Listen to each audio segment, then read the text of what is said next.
Hello friends, good morning. Yogi maths classes YouTube channel में आपका स्वागत है। आज हम लेके आए एक नई वीडियो में हम बात करते हैं चैप्टर नंबर 9 की, जिसका नाम है कोऑर्डिनेट ज्योमेट्री। हिंदी में हम निर्देशांक ज्यामिति कहते हैं। ये हमारे बोर्ड परीक्षा में 6 अंक का चैप्टर है। तो 6 नंबर का प्रश्न बोर्ड परीक्षा में यहाँ से बनकर आता है। तो देखिए, सबसे पहले हम निर्देशांक ज्यामिति की हम बात करते हैं। तो इसके कुछ महत्वपूर्ण सूत्र हैं जो इसके काम में आते हैं। इसकी अपन बात करें तो पहला सूत्र देखिए इसका, निर्देशांक अक्ष के बारे में यदि अपन जानते हैं, क्या जानते हैं कि हमारे पास दो अक्ष होती हैं। एक हो गई अपनी एक्स अक्ष और एक हो गई अपनी वाई अक्ष। और दोनों अक्ष एक दूसरे को जहां काटती हैं उसे अपन कहते हैं मूल बिंदु। और मूल बिंदु के जो निर्देशांक हैं वो हमेशा होते हैं 0 0। ये एक्स अक्ष, इधर अपन कहते हैं एक्स डैश। ये वाई अक्ष, इसे अपन कहते हैं वाई डैश।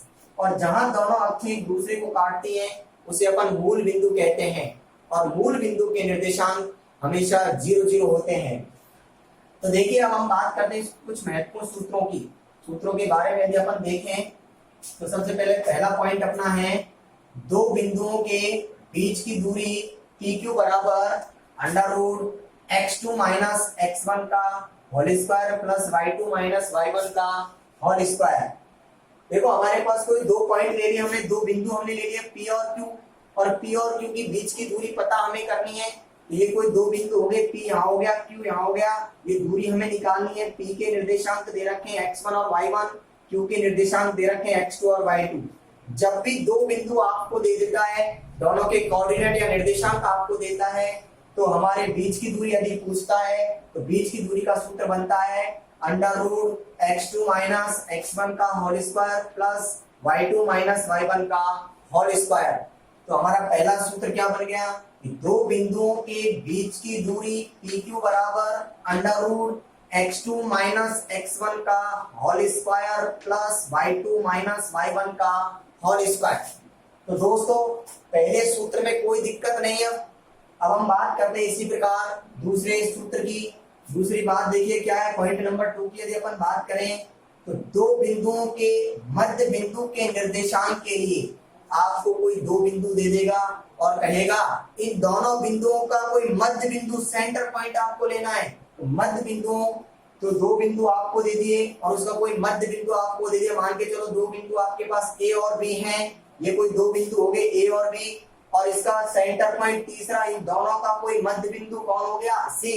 अर्थात C एक ऐसा मध्य बिंदु जो A और B को आपस में जोड़ता है। तो आपके पास A और B का मध्य बिंदु हो गया C। और इस C के निर्देशांक के लिए अपन बात करें, A के निर्देशांक आपको मिल गए x1 y1, B के मिल गए x2 y2, C के हमें ज्ञात करने हैं। तो हमारे पास जब भी मध्य बिंदु सूत्र के लिए यदि अपन बात करें, मध्य बिंदु के जब भी निर्देशांक आपसे पूछता है तो हमारा सूत्र बनता है x बराबर x1 प्लस x2 बटे 2 तथा y बराबर y1 प्लस y2 बटे 2।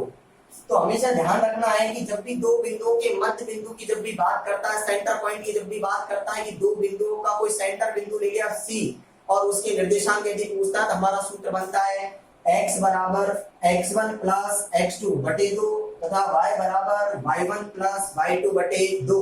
तो दोस्तों, दोनों सूत्रों में कोई दिक्कत नहीं है। अब हम बात करते हैं तीसरे पॉइंट की। तीसरा पॉइंट अपना होता है विभाजन सूत्र। अब हम बात करते हैं विभाजन सूत्र की। विभाजन सूत्र दो प्रकार के होते हैं। नंबर 1 होता है पहला अंतः विभाजन और दूसरा होता है बाह्य विभाजन। पहले हम बात करेंगे अंतः विभाजन के बारे में। तो आइए, तो पहला पॉइंट है अपना अंतः विभाजन सूत्र। तो अंतः विभाजन सूत्र क्या होता है, देखो इधर x बराबर m1 x2 plus m2 x1 बटे m1 प्लस m2 तथा y बराबर m1 y2 plus m2 y1 बटे m1 प्लस m2। यहाँ m1 और m2 जो है वो अनुपात दिया हुआ है, x1 x2 y1 y2। यहाँ a और b के कोऑर्डिनेट है अर्थात निर्देशांक हैं। आइए देखिए, हम इस चित्र की बात करें। चित्र में देखो, ये हमारे पास कोई दो बिंदु हो गए A और B। अब ए और बी को हमने एक तीसरा एक बिंदु लिया है सी। अब सी वो कहीं भी हो सकता है और सी ऐसा बिंदु है कि ए बी रेखाखंड को m1 अनुपात m2 में विभाजित करता है, बांटता है। देखिए कि ए बी रेखाखंड में एक बिंदु हमने ऐसा लिया है जो सी ऐसा बिंदु है जो इस रेखाखंड ए बी को m1 अनुपात m2 में विभाजित करता है। तो हमारे पास ए के कोऑर्डिनेट हो गए x1 y1, बी के कोऑर्डिनेट हो गए x2 y2। तो इस प्रकार हम अनुपात हमारे पास है, सी के कोऑर्डिनेट हम निकाल सकते हैं।